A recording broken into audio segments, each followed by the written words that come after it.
तो यीशु मसीह जब अपने चेलों के साथ बैठे हुए थे तो चेलों ने यीशु मसीह से कुछ प्रश्न किया और वो प्रश्न ये था, टेल अस, हमें बोल, when will this things happen and what will be the science of your coming, तेरे आने का चिन्ह क्या है, बता। End of the end of the age. अगर आप उस जगह को इंग्लिश बाइबल में अगर पढ़ेंगे तो वहां पे शिष्यों ने 3 सवाल यीशु मसीह से किया। They asked 3 questions: when, what, and of the end of the age।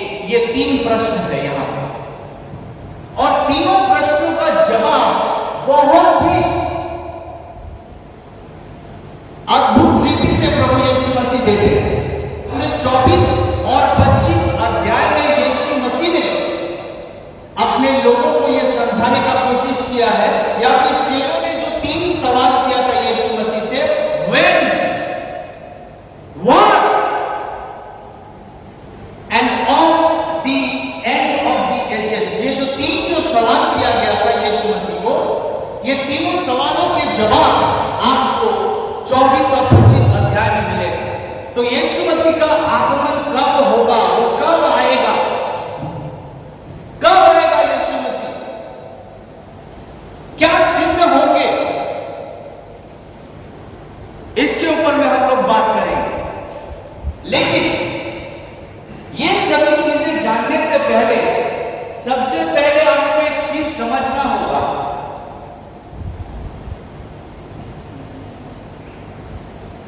और वो ये है, the end times in the context of Daniel 70 week।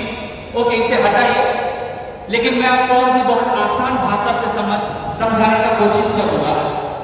ये है, इसे कहा जाता है प्रोफेटिक टाइमलाइन। क्या कहा जाता है? Prophetic timeline. तो इस टाइमलाइन को पहले हम लोग समझने का कोशिश करेंगे। हम लोग जितनी जल्दी यहां पे बैठे हैं, हमारे मन में यह प्रश्न कहीं ना कहीं है कि यीशु आएगा कब, कब आने वाला है यीशु मसीह। क्योंकि जब यीशु मसीह बता रहे थे कि आई एम कमिंग सून, मैं जल्द ही वापस आऊंगा, या फिर मैं जल्द ही वापस आ रहा हूं, तो वो समय था आज से 2024 साल पीछे। आज से 2024 साल पीछे यीशु मसीह कह रहा है कि मैं जल्द ही वापस आऊंगा। आज 2024 साल निकल गया है, आपको क्या लगता है कहां खड़े? इस ग्राफ को बहुत अच्छे से देखिए। ये जो है,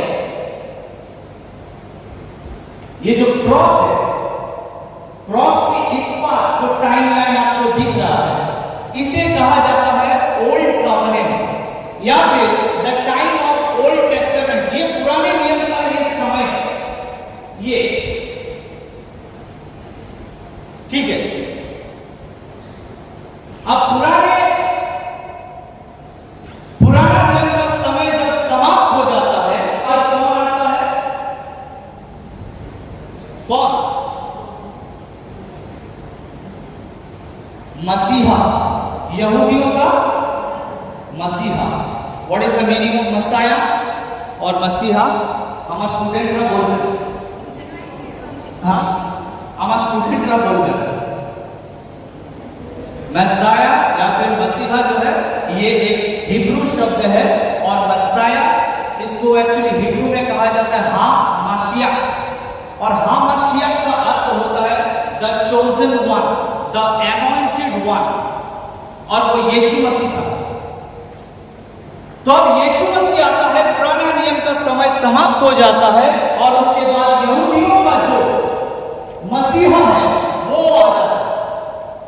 और जिस समय को हम क्या कहते हैं, जिस समय तक क्या अमरावती की बोले था कि न्यू कॉवेनेंट, नया नियम का समय कहते हैं ना, हाँ, the time of new testament. अब यीशु मसीह के बाद जो समय है यहां पे आप देख पा रहे हैं, वो क्या लिखा है यहां पे?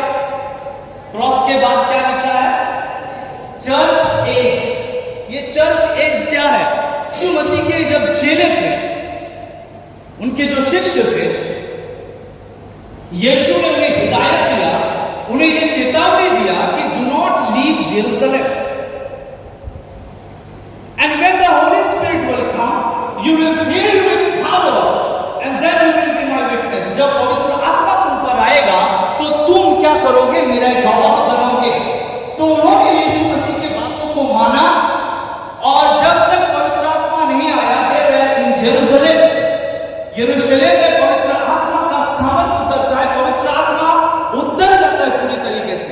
इस बात को समझना है कि भिन्न भिन्न समय में, डिफरेंट टाइम में परमेश्वर ने काम किया। पुराने नियम में परमेश्वर या फिर जो पिता परमेश्वर है, गॉड द फादर, वो पुराने नियम में क्या कर रहा था, वो काम कर रहा था पूरी रीति से। लेकिन उस समय यीशु मसीह और पवित्र आत्मा भी थे। अब नया नियम में क्या होता है, पुत्र परमेश्वर या फिर सन ऑफ गॉड जो इस धरती पर उतर के आता है आज से 2024 साल पहले, और उसने क्या किया, काम किया, उद्धार का काम खत्म किया। अब उनका जाने का समय आ चुका है, तब उन्होंने कहा कि I will not leave you as orphan, मैं तुम्हें अनाथ नहीं छोड़ूंगा। तो इसी वजह से उन्होंने जो वायदा किया था कि वो हमें अनाथ नहीं छोड़ेंगे, वो हमें ऑर्फन नहीं छोड़ेंगे, तो उन्होंने क्या किया, हमारे लिए एक एडवोकेट को, एक सहायक को भेजा जिसका नाम है पवित्र आत्मा, उनको भेजा। तो पवित्र आत्मा आने के बाद क्या होता है, वो सामर्थ से भर जाते हैं, और उसके बाद वो क्या करते हैं, वो गवाह बन जाते हैं यीशु मसीह का।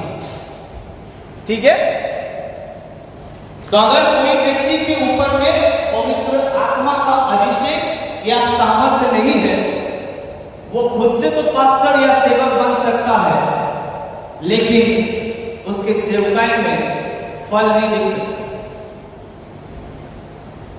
मैं आपको बताऊं कि 18 सालों में मेरा संघर्ष इतना भयानक रहा है यहां तक पहुंचने के लिए। एक समय था, मेरे यहाँ पे जितने जवान भाई बहन लोग, मैं आपको एनकरेज करना चाहता हूं कुछ बातें बोल करके। देयर वाज अ टाइम, एक समय था जब हमारे पुरुलिया में सीएनआई चर्च के द्वारा एक प्रोग्राम ऑर्गेनाइज किया जाता था, फेस्टिवल ऑफ जॉय। कितने लोग जानते हैं? तो फेस्टिवल ऑफ जॉय में जानते हो मैं क्या करता था वहां पे मैं चेयर पोंछने का काम करता था। ये पास्टर राहुल साहब वहां पे चेयर पोंछते थे, लेकिन वो चेयर पोंछते पोंछते परमेश्वर ने मुझे स्टेज की तरफ दिखाया, और प्रभु ने कहा कि वन डे माय सन, मैं तुझे वहां तक लेकर के जाऊंगा। और मेरा जीवन बहुत ज्यादा चुनौतियों से भरा हुआ था, है और रहेगा टिल टू डेथ, मृत्यु तक। लेकिन उसका वादा है कि मैं तुझे कभी ना छोड़ूंगा, कभी ना।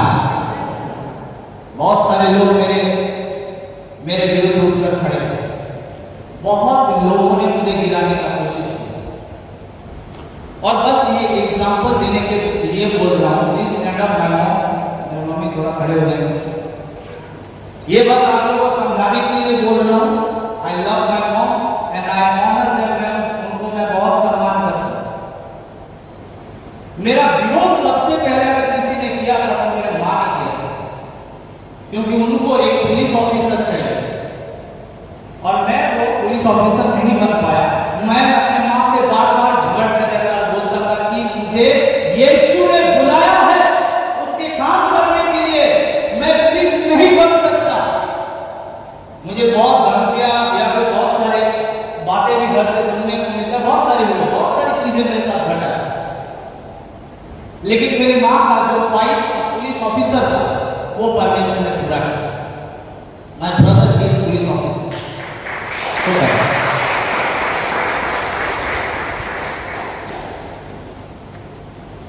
बहुत से लोगों ने मेरे ऊपर विरोध किया, बहुत से लोग उठकर खड़े हो गए, जानते हैं, मुझे गिराने के लिए।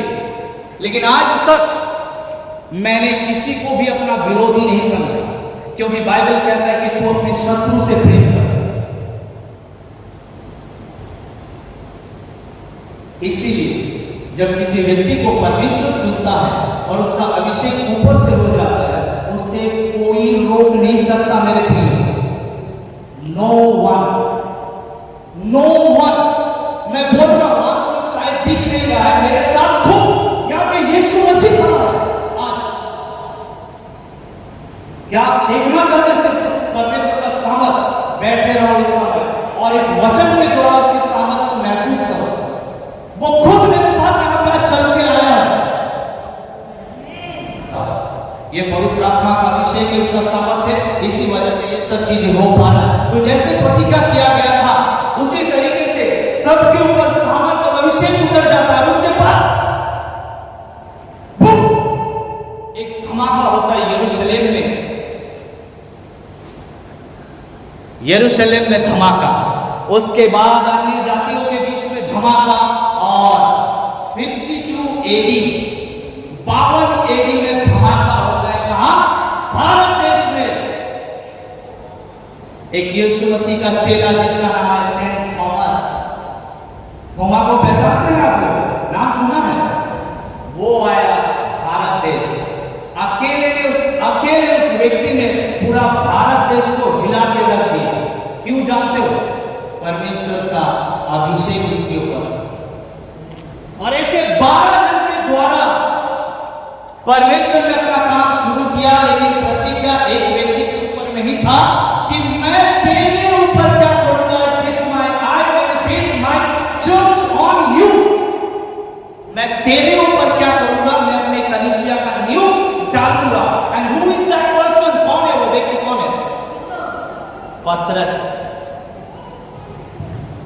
तो उस समय से हम कहां प्रवेश कर जाते हैं? कहां?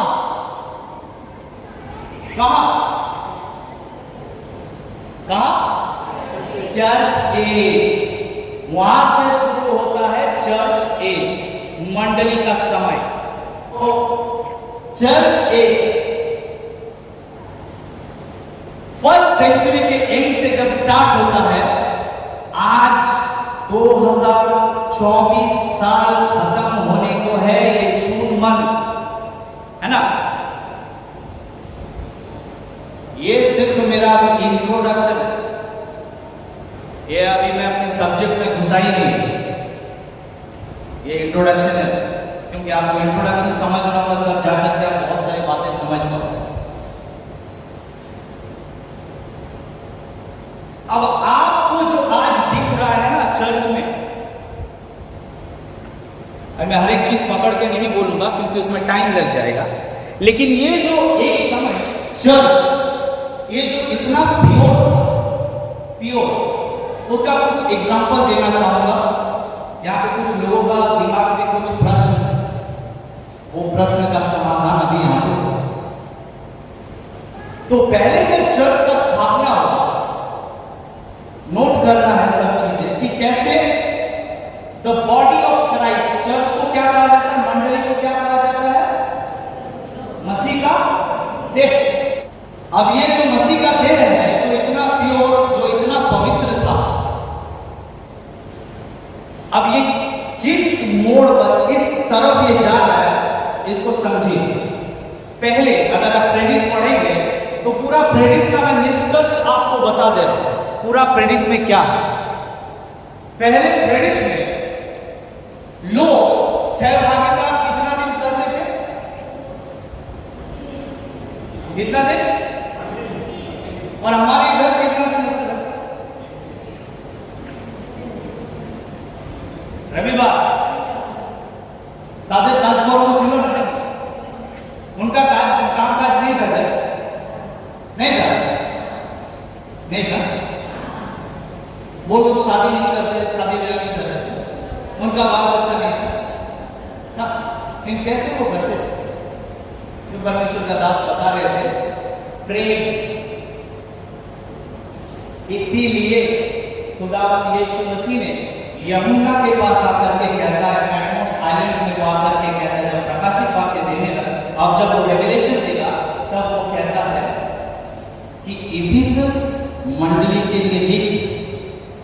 I have complain for you, तेरे विरुद्ध में मेरा एक भयानक कंप्लेन है, और वो ये है कि you have lost your first love, तूने अपने प्रथम प्रेम को भूल गया। बात यही है और कुछ नहीं। लोग डेली सहभागिता करते थे, डेली वो लोग क्या करते थे, प्रभु भोज लेते थे। हम महीना में कोई महीने में दो है कि नहीं, डेली। अब जो सबसे भयानक बात वो क्या है, प्रेरित ने लिखा है कि उन्होंने अपना सब कुछ प्रॉपर्टी बेच करके एक जगह पर इकट्ठा कर दिया। चर्च किस तरफ जा रहा है उसको समझिए। चर्च ने सहभागिता करना डेली बंद कर दिया। हफ्ता में एक दिन लोगों ने हमें रोकने का कोशिश किया और हम रुक भी गए। बाइबल बताता है कि तुम तो अच्छे दौड़ रहे थे, लेकिन किसने तुम्हें रोक दिया? किसने रोका तुम्हें? किसने? डेली सहभागिता करने के लिए। अरे कुछ लोग तो रविवार को भी चर्च नहीं आते मेरे प्रियो, अब कहां जाए, कहां जाएंगे आप? लोगों ने सहभागिता करना बंद किया और अपने तरफ से एक नियम बना दिया यीशु मसीह के लिए कि सुन ले यीशु मसीह, हो सकता है तुमने कुछ ने अपने लिए जान दिया, लेकिन मैं तेरे को कुछ देने वाला नहीं। मैं तुझे रविवार को सिर्फ और सिर्फ 1 घंटा दूंगा, लेकिन वो भी चर्च के अंदर थोड़ा बकवास करूंगा, या फिर मेरे भाई बहनों को कुछ को देखता हूं कि वो लोग इतना busy inside the church, they are chatting with their boyfriends and girlfriends, with their friends. ये बहुत गंदी बात है। चर्च धीरे धीरे कैसे कैसे, देखो उस समय चर्च क्या था, यूनाइट था। क्या था? यूनाइट। और आज यूनाइट करने का कोशिश किया जाता है। उस समय सब एक थे और आज हम एक होने का होम कर कोशिश मत करो। इस दुनिया में अगर सबसे कठिन काम अगर कुछ है तो वो ये है कि सारे पास्टर लोगों को एक प्लेटफॉर्म में लाए। This is the most difficult job in this world. हम जानते हैं बहुत अच्छे से, लेकिन हम कोशिश कर रहे हैं ताकि हम एक साथ मिलकर प्रभु का काम कर सके। हम जहां पर भी काम करें, जिस क्षेत्र में भी काम करें, लेकिन सेवा या काम तो किसका कर रहे हैं? यीशु मसीह का। तो एक दूसरे के इतना मन मोटाव क्यों? तू जीएल चर्च है, तू जीएल का है, तू सीएनआई का है, तू एजी का है, तू बैप्टिस्ट का है, नहीं तू खराब है, मैं अच्छा हूं, मेरा इधर लोग ज्यादा है, तेरा उधर कम है, हमारे पास्टर साहब बहुत आध्यात्मिक है, वो लोग ऐसा है वैसा है। तो ऐसे करके पहले चर्च एक और आज चर्च क्या हो चुका है, पूरी तरीके से बढ़ चुका है, टूट चुका है। डेली सहभागिता बंद, हफ्ता में एक दिन। प्रभु भोज खत्म होकर के इस जगह पर आ चुका है। यूनिटी खत्म।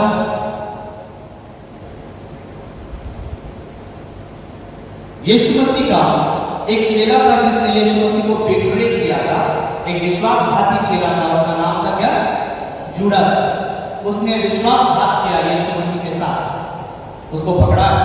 तो जूडास ने फांसी लिया, उसने सुसाइड किया। और जूडास के बाद कौन आता है? क्या नाम है उसका? माथियास। इंग्लिश में माथियास कहा जाता है उसको, और बंगाली में मत्तोथियो, बांग्लाते मत्तोथियो बोला। तो मैथ्यूस जब आता है तो क्या लगता है? मैथ्यूस का चुनाव कैसे होता है? कैसे मैथ्यूस का चुनाव होता है बताइए? हाँ, आप उस जगह पर पढ़िए, लिखता है दे वर प्रेइंग। सब कोई बैठ करके क्या कर रहे थे? 2 व्यक्ति को उन्होंने चुना, प्रार्थना कर रहे थे, वो प्रभु से परमिशन मांग रहे कि प्रभु बता हु इज दैट मैन, जो 12 नंबर का जो जर्सी है वो कौन पहनेगा, है ना? और आज जितने भी पावर और पोजीशन में बैठे हुए लोग हैं, उन्हें एक बार भी ये उनके दिल में ये तब भी नहीं कि मैं अपने बहू को संडे स्कूल का टीचर बना रहा है, मेरा भाई को चर्च का सेक्रेटरी बना लो, प्रेसिडेंट बना लो, है ना। शर्म नहीं लगता ऐसे ऐसे मतलब फालतू लोगों को शर्म नहीं लगती। अगर आप उसे उन लोगों को कुछ बोलने के लिए जाओगे तो परिणाम क्या होगा? चर्च से बाहर अभी शादी नहीं हो और कब्रिस्तान नहीं मिले, आप उनको इस सभी चीज अभी इन सभी चीजों से आप उनको कुछ चिंता नहीं, मैं चिंता नहीं करता। शादी हुआ तो हुआ, नहीं हुआ तो नहीं हुआ, खबर मिला तो मिला, नहीं मिला तो नहीं मिला, अरे यार कुछ तो बंदोबस्त हो ही जाएगा, उसका बंदा कुछ तो बंदोबस्त जरूर प्रभु कर देगा। इनोक के लिए किया था, एलिया के लिए किया था, तो हमारे लिए नहीं कर सकता, मूसा के लिए किया था, तो हमारे लिए नहीं कर सकते क्या? हाँ, उतना टेंशन कर तो लेने। तो आज हम लीडर चुनते हैं अपने बुद्धि और समझ, अपने अभिलाषाओं को पूरा करने के लिए हमने एक क्या किया है? चर्च में एक सिस्टम बनाया है, चर्च कमिटी। भले ही वे लोग उद्धार प्राप्त हो या ना हो, लेकिन आपने एक कमिटी बनाया है जिसमें एक से एक लूसीफर बैठा हो। पहले चुनाव प्रार्थना और उपवास के साथ चुनाव, और आज कैसे होता है? यूं अब ऐसा भी है, रोड पे करना दीक्षित जल्दी दो भाई, काम है तो जल्दी दो। तो यीशु मसीह के प्रभु एक लीडर का जरूरत है, बताइए जल्दी बताइए। यीशु बोलते जा, प्रार्थना कर, उपवास कर, लीडर का मामला है। अगर चरवा गलत हुआ तो भेड़ की गलत दिशा में, तो हमको सुनना थोड़ी ना, हम अपना रास्ता चुन। चर्च क्या हो रहा है, कैसे कनेक्ट हो रहा है, क्या मैं समझा पा रहा हूं आप लोगों को? कैसे चर्च धीरे धीरे जो प्रभु का जो देह है, जो पवित्र था, जो प्रभु का जो ब्राइड है ना, दुल्हन, वो क्या हो रहा है? धीरे धीरे घरत होते जा रहे।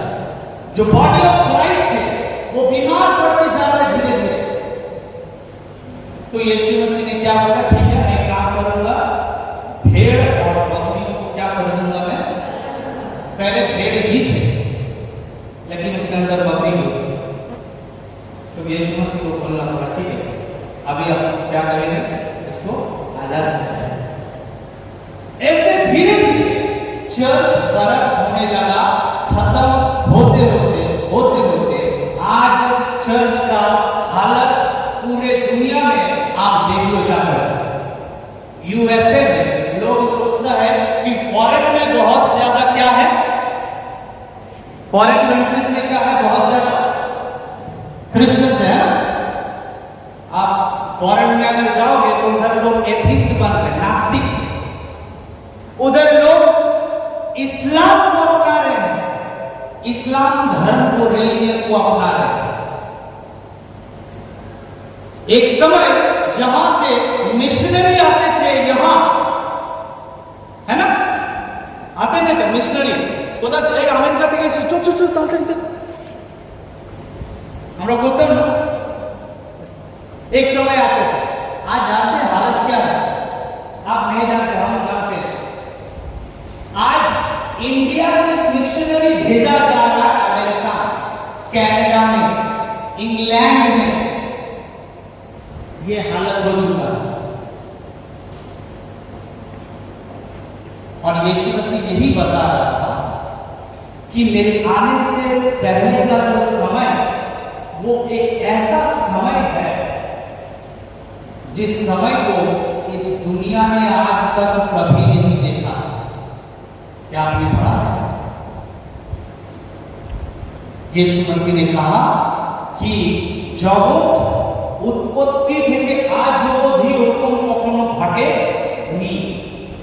एक ऐसे समय को हम देखने के लिए जा रहे हैं, हम वैसे ही समय में आज खड़े हैं। तो हम कहां पर हैं? अब वो किसी भी समय आ सकता है अपने दुल्हन को लेने के। तैयार हो जाओ, तैयार हो जाओ, क्योंकि वो आ रहा है। सेनाओं का यहोवा परमेश्वर वो आ रहा है अपने दुल्हन को लेने के लिए। सब कुछ खत्म होने को है।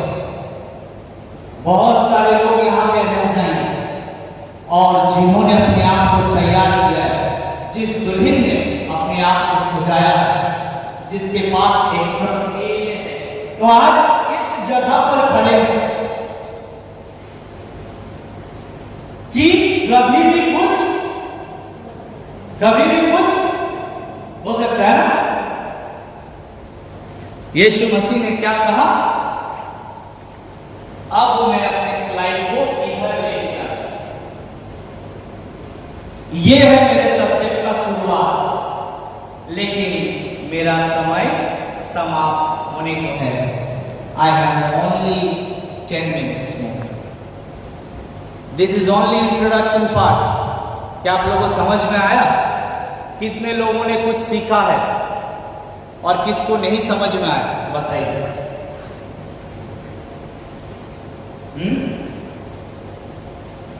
हम लोग कहां पर खड़े हैं? दिखाई दे रहा है आपको? इस जगह पर खड़े हैं और हम कुछ भी हो सकता है कभी भी। यीशु मसीह ने इसीलिए कहा, एक जो बहुत ही महत्वपूर्ण जो एक घटना इस दुनिया में घटने वाला है, यीशु मसीह के आने से पहले, एक्चुअली घटने वाला नहीं है, वो ऑलरेडी घट चुका है। उसी घटना के अंदर में हम हैं। और वो कौन सा घटना है? कृपया एक जन पढ़ेंगे मत्ती रचित सुसमाचार उसका 24 अध्याय 37 से 39। मत्ती रचित सुसमाचार 24 अध्याय 47 37 to 39।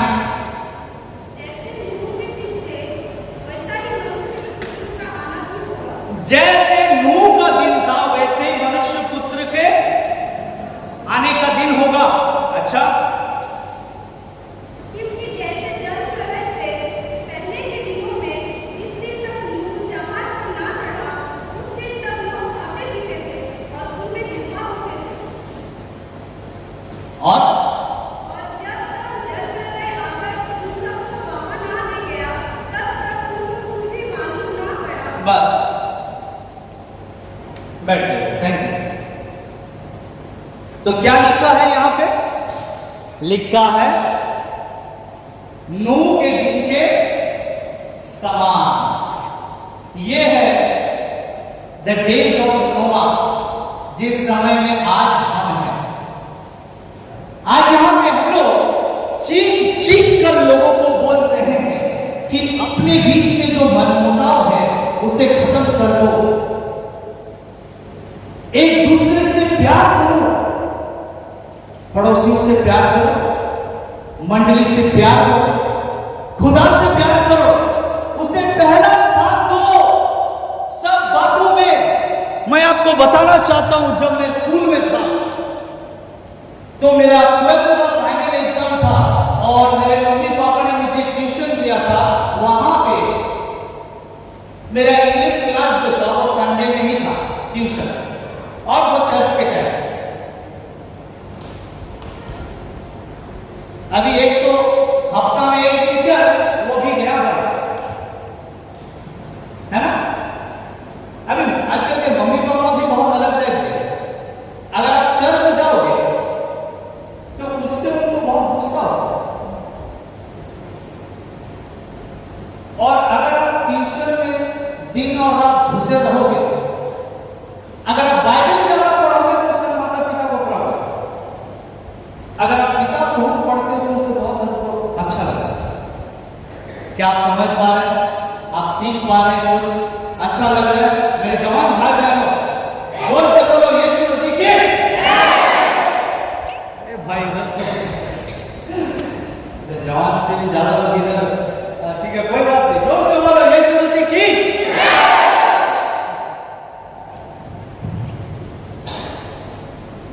नूह के दिन का समय, आज प्रभु चाहता है कि हम उनसे प्यार करें। तो जो मैं घटना बता रहा था, रविवार को मेरा ट्यूशन, अभी बगावत करना पड़ेगा, बगावत विद्रोह आंदोलन करना पड़ेगा घर में कि मैं ट्यूशन नहीं जाऊंगा मेरे चर्च। तो मैंने डिसीजन ले लिया कि प्रभु मैं और ट्यूशन ले जाऊं, क्योंकि मुझे चर्च जाना है। खुदा आई लव यू, मैं तुझसे प्यार करता हूं। और ये कैसे हो सकता है कि जो दिन तेरा है वो दिन मैं किसी मनुष्य को कैसे दे सकता हूं? तूने 6 दिन हमारे लिए दिया, मैं तुझे 1 दिन और 1 घंटा नहीं दे सकता। तूने मेरे लिए अपने जीवन को समाप्त कर दिया, लेकिन मैं क्या कर रहा हूं? मैंने ट्यूशन ही छोड़ दिया और सबसे हाईएस्ट मार्क्स आया था मेरा इंग्लिश में। Praise the Lord. I am the student of Bengali medium, मैं बेंगोली मीडियम का छात्र हूं। तो प्रभु ने बोला कि जा बेटा सीख ले जा। तेरे को मैं 2016 साल में कैलकाटा बाइबल कॉलेज, जो मेरा ड्रीम था, मेरा वो एक ड्रीम कॉलेज है, तो वहां पे मुझे पढ़ने का मौका मिला 5 साल। अचानक बेंगोली मीडियम से इंग्लिश मीडियम, तो समझ में नहीं आया। टॉयलेट में तो उधर भी लोग पहले दिन तो मेरा हालत एकदम पूरा खराब था। क्या ब्रदर आई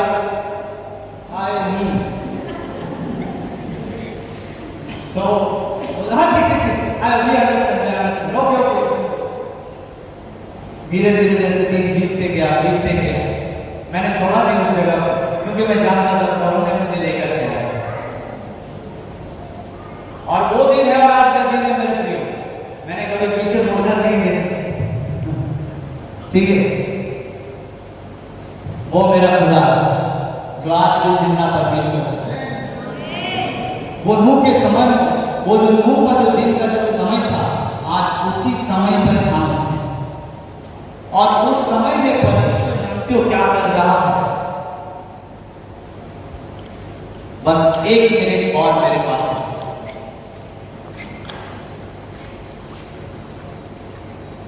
और प्रभु नूह के दिन के समय में किसे ढूंढ रहा था? किसे? एक धर्मी व्यक्ति, एक ब्लेमलेस, एक निर्दोष व्यक्ति को ढूंढ रहा था, और एक ऐसे व्यक्ति को who walked with God। आज वो समय है जब यीशु मसीह कभी भी आ सकता है, and he is looking for a person who is living a life like Noah। वो ऐसे व्यक्ति को ढूंढ रहा है जो नूह की तरह जीवन जी रहा है, धर्मी व्यक्ति, ब्लेमलेस, निर्दोष व्यक्ति, और who walked with God। अगर इसका पोस्टमार्टम करूं तो 5 घंटा लगेगा, अगर सिर्फ मैं हिब्रू का एक्सप्लेनेशन दूंगा। इसलिए I have to finish my subject, मुझे मेरा सब्जेक्ट यहीं पे समाप्त करना होगा। प्रभु चाहते हैं कि हम नूह के तरह जीवन जिए, धर्मी, निर्दोष और प्रभु के साथ चलने वाला